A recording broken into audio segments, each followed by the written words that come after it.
नमस्कार। बदलते मौसम, विशेषकर सर्दी के दिनों में सर्दी, जुकाम, गले में खराश, कफ जमना, सामान्य वायरल ये आम समस्या रहती है। इनके लिए घरेलू उपाय बहुत फायदेमंद है। सौंठ, काली मिर्च और गुड़।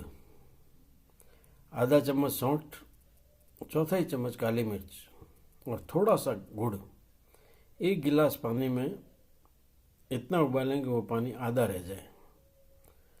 उसके बाद उस पानी का सेवन करें। शरीर की थकान भी दूर होगी और इन सब में भी आराम मिलने वाला रहेगा। ज़्यादा समस्या हो तो दूर समय लें। स्वस्थ रहें, प्रसन्न रहें, मस्त रहें। Thank you.